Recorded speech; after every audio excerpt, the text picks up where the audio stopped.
बड़ी बीवी। नीता का परिवार उसकी शादी कराना चाहता है, पर नीता को अपने बॉयफ्रेंड से ही शादी करनी होती है, जिसके लिए परिवार तैयार नहीं होता। इन्हीं सब उलझनों के बीच नीता के पापा उसकी मर्जी के खिलाफ राघव और नीता की शादी करा देते हैं।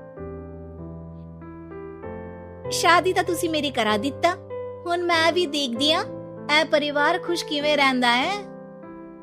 अपने गुस्से के चलते नीता शादी के अगले ही दिन से परिवार में सबको उल्टे जवाब देना, किसी की कोई बात ना सुनना और अपने मन मुताबिक रहना शुरू कर देती है, जिससे घर में सबको दिक्कत होती है, लेकिन नीता को कोई कुछ नहीं बोलता। एक दिन सास नीता के पास आती है। बहू की गल, तुसी किवें नाल या किसी गल से नाराज हो? तुहानू मेरी फिक्र करन दी कोई लोड़ नहीं, मैं ठीक हाँ। ऐसा बोल नीता वहां से चली जाती है, पर सास की बात उसके मन में रह जाती है। शादी के अगले दिन से ही मैं सब दे नाल किन्ना औखा बिहेव किता, फिर भी आप मेरे तो इन्ने प्यार नाल गल किवें कर सकदी आ। मानू नफरत करनी नहीं आउंदी, ऐस करके वो सोचती आ कि एक ना एक दिन तुम्हारा गुस्सा भी खत्म हो जाऊगा। यह कदे नहीं हो सकता। इससे पहले राघव कुछ बोलता, नीता का मोबाइल बजने लगता है, जिस पर राघव वहां से चला जाता है और नीता फोन पर बात करने लगती है। जिसके बाद अगले दिन से नीता की जैसे ही आत्मा बदल गई हो, वो बिना किसी के बोले घर के सारे काम कर देती है। उसकी ऐसी काया पलट देख राघव और उसकी माँ हैरान रह जाते हैं। बहू तबियत शबियत ता ठीक सी? तबियत छड्डो मां, मैनू लगदा आ इसदा दिमाग हिल गया। ए तुसी दोनों की गल करी जांदे हो? मैं ठीक आ ते मेरा दिमाग भी। बस आज रियलाइज हो गया कि मैं अपने गुस्से विच कितना प्यारा परिवार ठुकरा रही सी। नीता की बात सुनकर सब बहुत खुश होते हैं और अब नीता सास की सेवा से लेकर पति की हर बात मानने लगती है, जिसकी वजह से कुछ ही समय में घर की सारी भाग दौड़ उसके हाथों में आ जाती है। उसी के साथ सास और राघव भी हर काम के लिए नीता पर ही डिपेंड हो जाते हैं। नीता मेरा लैपटॉप किथे आ? बहू मेरी दवाइयां। अब नीता अच्छी पत्नी और सर्वगुण संपन्न बहू बन गई होती है और इसी तरह विश्वास जीतते हुए एक दिन तिजोरी की चाबियां भी उसके हाथ में आ जाती है। ऐ हुई ना गल, हुन आएगा जिंदगी विच स्वाद।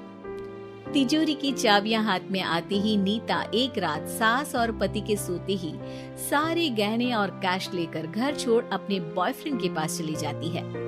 रवि मैं आ गई, अब सानू कोई अलग नहीं कर सकता। ते देख मैं सारी ज्वेलरी ते कैश भी साथ ले आई। नीता की ये बात सुनकर रवि खुश हो जाता है और वो दोनों साथ रहने लगते हैं, जिसमें नीता पूरा समय काम करती है तो रवि उसके लाए पैसों पर ऐश करता रहता है। मैं तेरे तो प्यार कर दिया ता करके ससुराल छड़ाई, और एक तू आ जो पैसों दे आगे कुछ भी नहीं देखता। ओ महारानी अपने काम तो काम रख, मेरे ते जुबान लड़ान दी जरूरत नहीं, वरना इस घर तो बाहर कर देना है। ऐ मेरा घरा तेरा ससुराल नहीं, जीवे मन किया रहली इथे रहन लाई, हाथ चला जुबान नहीं। रवि की बातें सुन नीता के सिर पर जैसे आसमान ही टूट जाता है। एक तेरे करके मैंने अपने माँ पियो नाल उस भले चंगे ससुराल नु भी धोखा दिता ते तू छड्ड परे, मेरी ही गलतियां जे आखा उत्थे तेरे प्यार दा पर्दा डाल, उस दिन फोन ते तेरी गल्ला विच आ गई। जे नहीं आउंदी ता आज खुशी नाल उथे ही बैठी होनी सी। ए भाषण उन्ना दियो जिससे इसका फर्क पड़े, मेरे कॉल नौटंकी नहीं। रवि वहां से चला जाता है और नीता रोती पछताती वहीं बैठ जाती है। हाय रब्बा, ए मैं की कर दिता, उस घर विच भी वापस नहीं जा सकती। एक ता घर छोड़ा, नाल चोरी भी की, कोई मेहणु माफ नहीं करूंगा। घर कैसे वापस जाए इसी डर से नीता रवि का घर छोड़ नहीं सकती।